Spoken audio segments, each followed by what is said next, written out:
Hello, Assalamu alaikum everyone. So I get this question a lot from mommies like what activities we can do at home with our babies. So see, socializing is very good. It's very good if you take your baby out. आप उसको बाहर लेके जाएं, socialize करवाएं, वो और बच्चों से मिले जुले खेले. But it's okay if you are not able to go outside और आप चाहते हैं कि आप घर में बच्चों के साथ क्या क्या activities कर सकते हैं जो कि बहुत ज़्यादा expensive भी ना हो और you can do with the things available at your home.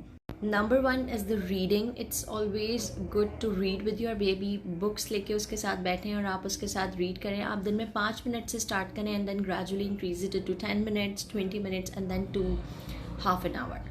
Number two is paintings. You can have any sort of paints or colors. बस वो टॉक्सिक ना हो, यानी कि बच्चा अगर मुंह में ले ले या उसको कहीं लग ना जाए, एलर्जी ना उसको हो जाए, इस बात का ख्याल रखते हुए आप अपने बच्चे के साथ पेपर पेंसिल लेके बैठ जाएं, कोई इस पर ड्राइंग करें और उसको पेंट करना सिखाएं. वो पेंसिल हाथ में लेके उसको यूज़ करेगा. So that activity you can do at home and it doesn't cost you much. Number three is to talk. You need to talk to your baby a lot in order your baby to understand the new words, new vocabulary. आपने बच्चे के साथ हमेशा बोलते रहना है. You can use new words, for example, open the door, shut the door, close the button, close the eyes, something like this. So in order to he can get the new words and he can learn. And repetition is always very very important. You need to repeat the things again and again क्योंकि बच्चा एक बार में absorb नहीं करता है. For example, अगर आप लोग शहीर को भी देखते होंगे कि he is doing something, तो वो ऐसा नहीं है कि मैंने उसको एक बार कराया और वो समझ गया. No, it's in my daily routine. मैं उसके साथ बात करती रहती हूँ, मेरी फैमिली उसके साथ वो सर्टेन वर्ड्स यूज़ करती रहती है, तो ना उसके ब्रेन में वो चीज़ फिक्स है.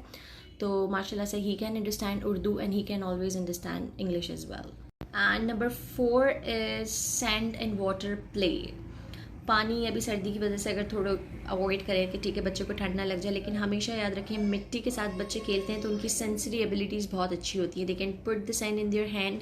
और उसके अलावा भी बहुत सारी सेंसरी एक्टिविटीज़ हैं जिससे बच्चा एक्सप्लोर करता है. तो आप उसको ब्लॉक्स वाले गेम लेके दे सकते हैं. सैंड आजकल इस तरह की आती हैं कि आप वो उनको दे सकते हैं. क्ले उनको दे सकते हैं, वो उसके साथ खेल सकते हैं. स्लाइम दे सकते हैं. तो दे कैन उसको पकड़ते हैं, वो सेंस करते हैं और आप उनके साथ बैठें, डिफरेंट शेप्स बनवाएं. So this is another cost effective activity I think. Number 5 is you can sing a song और पोएम्स. आपने उसके साथ बार बार पढ़नी है, उसको सुनानी है ताकि वो इंटरेस्ट ले, बोर ना हो. Music is always good. तो उससे उनकी हेयरिंग एबिलिटीज़ अच्छी होती हैं, उनको रिकग्नाइजेशन में फ़ायदा होता है. तो आप हमेशा इन तमाम एक्टिविटीज़ के साथ ये भी कर सकते हैं. आप कोई पोएम लगा दें या आप खुद से कोई भी सॉन्ग उनको सुनाएं या पोएम उनको सुनाएं, द गेट्स रिलेटेड हो. उसके अलावा उनकी लर्निंग एक्टिविटीज़ के लिए you can cook something with them. For example pancake making हो गया, या फिर सैंडविच किस तरह से बनाते हैं आप वो कर सकते हैं. आप ब्रेड लेके बैठे, आप उनको उस पर जैम लगाना सिखाएं, आप उनको फ्रूट कटिंग करना सिखाएं. इस तरह के टॉयज़ ईजिली अवेलेबल होते हैं, आप वो ले लें, या फिर आप केयरफुली घर में उनके साथ ये एक्टिविटी करवा सकते हैं. So all these things need your attention. आपने बस अपने घर से चीज़ें ढूंढनी है जो कि मौजूद हैं जिसमें आप अपने बच्चे को इंगेज कर सकते हैं और आप उनको उसमें प्रॉपर टाइम दे सकती हैं. क्योंकि अगर आप टाइम नहीं देंगी तो your kid will not learn automatically. So you need to be very vigilant as well. And I'm sure a lot of you are already doing this thing at home. बस आपने ये सब या तो अलग अलग करके आप कर लें या फिर आप इन तमाम चीज़ों को एक साथ करके भी कर सकते हैं. For example, you are singing a song और you are singing a poem as well as you are doing a painting, arts and craft with your child. तो ये सारी चीज़ें एक साथ भी हो सकती हैं. And then when you done with arts and craft you can say okay come let's read a book. तो आप उसको 1 पेज 1.5 पेज जितना भी बच्चा इंटरेस्ट लेना ले आप उसके सामने रीड करें and you do your thing. बच्चा खुद एब्जॉर्ब करेगा, वो खुद जो भी देखता है, जो ऑब्जर्व करता है, वो उसी को फॉलो करता है. And remember one thing, you need to always appreciate your child and do not expect a lot from your child कि जी आपने एक बार सिखा दिया तो उसने करना ही करना है. ऐसा नहीं होता. You need to be very patient.